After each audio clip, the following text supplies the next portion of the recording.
Sejam todos bem-vindos ao Plano Anual de Leitura Bíblica. Aqui, Pastor Everton Ferreira, e nós vamos te ajudar a ler a Bíblia inteira.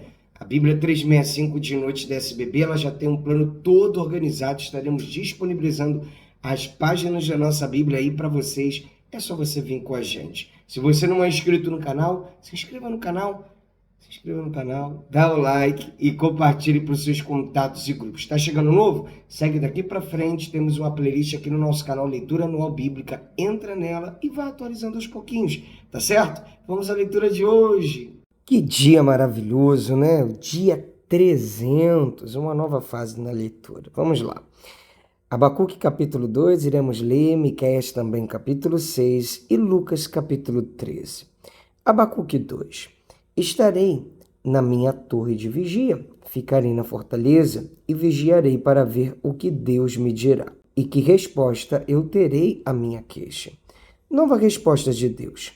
O Senhor me respondeu e disse: escreva a visão, torne-a bem legível sobre tábuas, para que possa ser lida até por quem passa correndo, porque a visão ainda está para se cumprir no tempo determinado.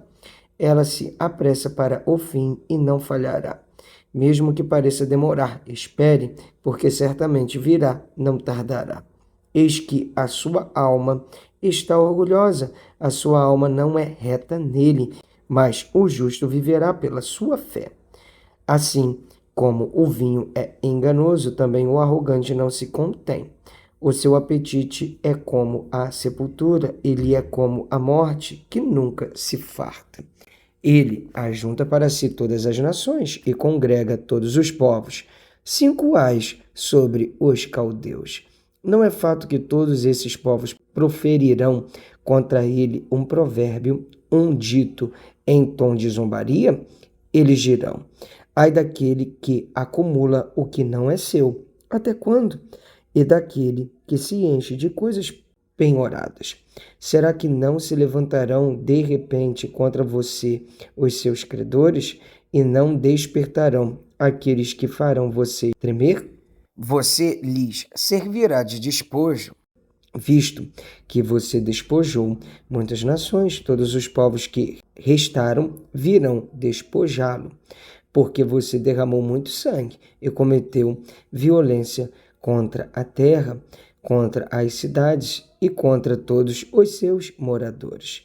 Ai daquele que ajunta em sua casa bens mal adquiridos para pôr o seu ninho num lugar bem alto, a fim de livrar-se das garras do mal. Os seus planos resultarão em vergonha para a sua casa.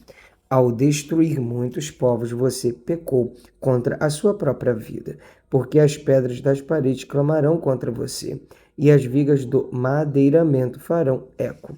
Ai daquele que edifica uma cidade com sangue e a fundamenta na iniquidade. Será que não é a vontade do Senhor dos Exércitos que os povos trabalhem para o fogo e que as nações se fatiguem em vão? Porque a terra se encherá do conhecimento da glória do Senhor, como as águas cobrem o mar. Ai daquele que dá ao seu companheiro vinho misturado com o seu furor, o que o embebeda para lhe contemplar a nudez. Você ficará coberto de vergonha em vez de honra. Beba você também e mostre a sua incircuncisão. Chegará a sua vez de pegar o cálice da mão direita do Senhor, e a sua glória se transformará em vergonha, porque a violência contra o Líbano cairá sobre você, e você ficará apavorado por ter destruído os animais, porque você derramou muito sangue e cometeu violência contra a terra, contra as cidades e contra todos os seus moradores. Para que serve o ídolo, visto que o seu artífice o esculpiu? E de que serve a imagem de fundição, mestra de mentiras, para que o artífice confie na sua obra, fazendo ídolos mudos? Ai daquele que diz a madeira acorde e a pedra muda levante-se. Pode o ídolo ensinar? Eis que está coberto de ouro e de prata, mas no seu interior não há fôlego nenhum. O Senhor, porém, está no seu santo templo, cale-se diante dele toda a terra. Vamos ler agora o livro de Miqueias, capítulo 6. Deus entrará em juízo com o seu povo Escutem agora o que diz o Senhor: levante-se e defenda a sua causa diante dos montes, e que as colinas ouçam a sua voz, ó montes. Escutem a controvérsia do Senhor. E vocês, duráveis fundamentos da terra, prestem atenção, porque o Senhor tem uma controvérsia com o seu povo e entrará em juízo com Israel. Meu povo, o que foi que eu lhe fiz? E como foi que eu o levei a ficar cansado? Responda, pois eu o tirei da terra do Egito e o resgatei da casa da servidão. E enviei diante de você Moisés, Arão e Miriam. Meu povo, lembre-se do que Balaque, rei de Moabe, havia planejado, e do que Balaão, filho de Beor, lhe respondeu. Lembre-se também do que aconteceu desde Sitim até Gilgal, para que você conheça os atos de justiça do Senhor. O que Deus exige: com que me apresentarei ao Senhor e me inclinarei diante do Deus excelso? Virei diante dele com holocaustos, com bezerros de 1 ano? Será que o Senhor se agrada com milhares de carneiros, com 10.000 ribeiros de azeite? Darei o meu primogênito pela minha transgressão, o fruto do meu corpo pelo pecado da minha alma? Ele já mostrou a você o que é bom. E o que o Senhor pede de você? Que pratique a justiça, ame a misericórdia e ande humildemente com o seu Deus. A injustiça terá seu castigo. A voz do Senhor se dirige à cidade e é verdadeira sabedoria temer o seu nome. Escutem, ó tribos e todos os moradores. Ainda se encontram na casa dos ímpios os tesouros da impiedade e a medida falsa que eu detesto? Poderei eu inocentar balanças desonestas e uma bolsa com pesos adulterados? Porque os ricos da cidade estão cheios de violência, os seus habitantes falam mentiras e a língua deles é enganosa. Assim também eu passarei a feri-los e os destruirei por causa dos seus pecados. Vocês comerão, mas não ficarão satisfeitos. A fome continuará nas suas entranhas.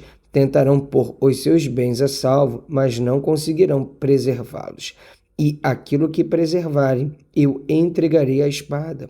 Vocês irão semear, mas não colherão nada. Vocês esmagarão as azeitonas, mas não se ungirão com o azeite. Pisarão as uvas, mas não beberão vinho. Vocês observaram os estatutos de Omri e todas as obras da casa de Acabe, e andaram nos conselhos deles. Por isso farei de Jerusalém um lugar desolado e dos seus moradores um objeto de vaias, e vocês terão de suportar a zombaria dos povos. Vamos ler agora o livro de Lucas, capítulo 13. Arrepender-se ou perecer. Naquela mesma ocasião estavam ali algumas pessoas que falaram para Jesus a respeito dos galileus cujo sangue Pilatos havia misturado com os sacrifícios que os mesmos realizavam. Então Jesus lhes disse: vocês pensam que esses galileus eram mais pecadores do que todos os outros galileus por terem padecido estas coisas? Digo a vocês que não eram. Se, porém, não se arrependerem, todos vocês também perecerão. E quanto àqueles 18 sobre os quais desabou a torre de Siloé e os matou, vocês pensam que eles eram mais culpados do que todos os outros moradores de Jerusalém?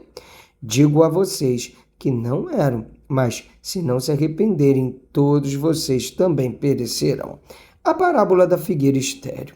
E Jesus contou a seguinte parábola. Certo homem tinha uma figueira plantada na sua vinha e, vindo procurar fruto nela, não achou. Então disse ao homem que cuidava da vinha: já faz 3 anos que venho procurar fruto nesta figueira e não encontro nada. Portanto, corte-a, porque ela ainda está ocupando inutilmente a terra. Mas o homem que cuidava da vinha respondeu: Senhor, deixa ainda este ano, até que eu escave ao redor dela e ponha estrume. Se vier a dar fruto, muito bem. Se não der fruto, o Senhor poderá cortá-la. A cura de uma mulher enferma num sábado. Num sábado, Jesus estava ensinando numa das sinagogas e chegou ali uma mulher possuída de um espírito de enfermidade. Havia já 18 anos. Ela andava encurvada, sem poder se endireitar de modo nenhum. Ao vê-la, Jesus a chamou e lhe disse: Mulher, você está livre da sua enfermidade. E, impondo-lhe as mãos, ela imediatamente se endireitou e dava glória a Deus. O chefe da sinagoga, indignado por ver que Jesus curava no sábado, disse à multidão: há 6 dias em que se deve trabalhar. Venha nesses dias para serem curados, mas não no sábado. Porém o Senhor lhe respondeu: hipócritas, cada um de vocês não desprende da manjedoura no sábado o seu boi ou o seu jumento para levá-lo a beber? Por que motivo não se devia livrar deste cativeiro em dia de sábado esta filha de Abraão, a quem Satanás trazia presa há 18 anos? Tendo Jesus dito estas palavras, todos os seus adversários ficaram envergonhados. Entretanto, o povo se alegrava por todos os feitos gloriosos que Jesus realizava. Graças a Deus, amém. Mais um dia de leitura bíblica concluída. Até aqui nos ajudou o Senhor. Vamos avançando de passo em passo, de fé em fé. Te espero aqui amanhã. Um abraço. Pra cima!